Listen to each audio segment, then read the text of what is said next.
Part 7, Never Pretending.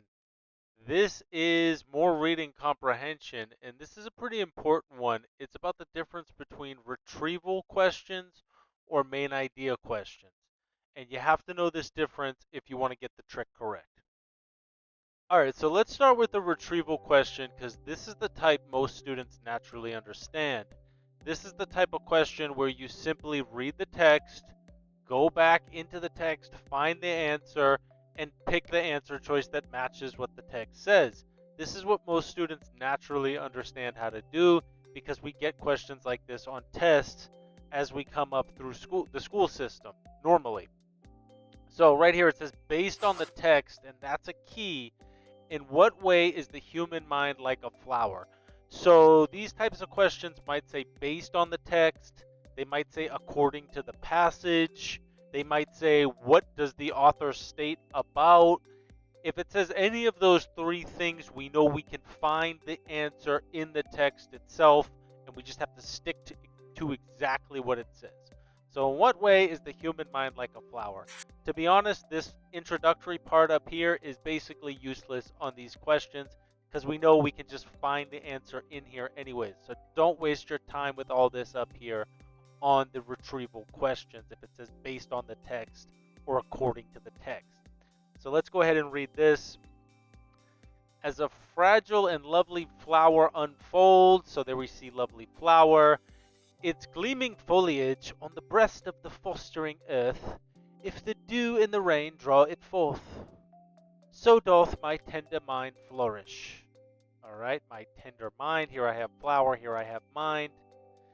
If it be fed with the sweet dew of the fostering spirit, lacking this, it beginneth straightway to languish, even as a floweret,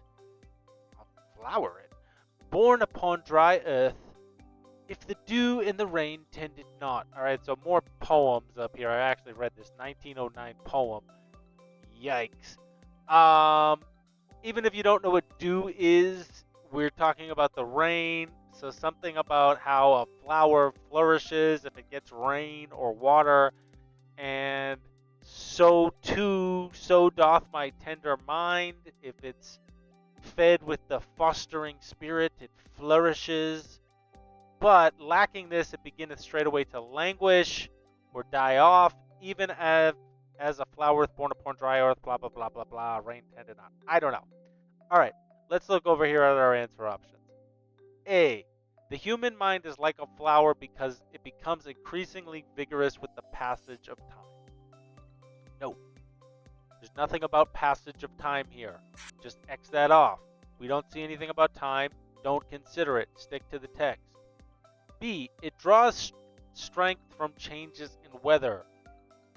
No, again, we don't see changes in weather here. Don't look too far into this like it might rain, it might not rain. No, that's not what this is about.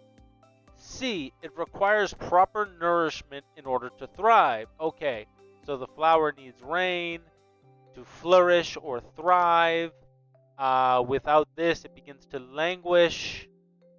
Blah, blah, blah, blah, blah. Yeah, that looks like it's pretty good to me. Okay, D, it perseveres despite challenging circumstances. I don't see any challenging circumstances here. Don't look into this and say, well, if it doesn't rain, that's challenging for the flower. No. C's the answer, and it says it right here. Without the nourishment, it beginneth straightway to languish. Therefore, it requires proper nourishment in order to thrive or flourish, right here. So stick to the text, and that's pretty simple. But what we get here is a different type of question, which is looking for the main idea of the text. It says, which choice best states the main idea of the text? It might ask you for the main idea. It might say the text is primarily concerned with, something like that. And with these questions, you can't just find the answer in the text. You have to think, what is the whole point of this? If I could state one sentence and explain everything that this says, what might that sentence be, or which answer choice would most qualify to be that sentence to explain all of that? So you got to read everything. You want to gather in as much information as you can here, even this introduction. So The following text is adapted from Jack London's 1903 novel, 1903 again, The Call of the Wild, that's a classic. Buck is a sled dog living with John Thornton in Yukon, Canada. All right, that might be useful to know that Buck is a sled dog and Thornton is a person. So, Thornton alone held Buck. The rest of mankind was nothing. Chance travelers might praise or pet him, but he was cold under it all, and from a too demonstrative man, he would get up and walk away. Okay, so Buck is the dog, and Buck only likes Thornton. If people pet Buck, he doesn't like it. When Thornton's partners Hans and Pete arrived on the long-term expected raft, Buck refused to notice them till he learned they were close to Thornton. After that, he tolerated them in a passive sort of way, accepting favors from them as though he favored them by accepting.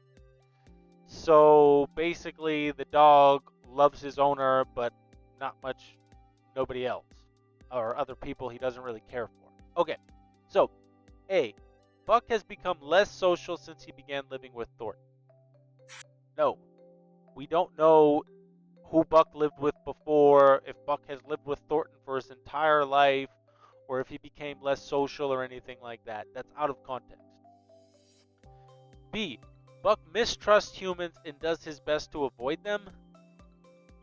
Maybe, but it doesn't say he's avoiding them. It's more like he doesn't care, and it says Thornton is a human, so he can't mistrust humans if he trusts Thornton. You see how you have to make an inference here?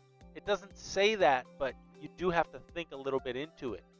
C, Buck has been especially well liked by most of Thornton's friends.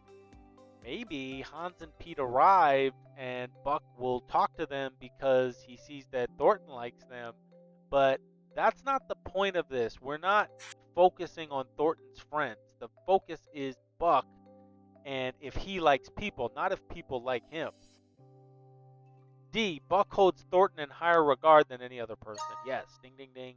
He likes Thornton better than the other people. That's one sentence that could state this whole paragraph simply. And that's the answer you're looking for on the main idea, instead of looking for specific text that's going to answer it. If you look for the specific text through this and read this 10 times over again, you're just going to waste time and probably confuse yourself. So that's the difference between retrieval and main idea. If it asks you according to the text, or like this one, based on the text, find the answer in the text.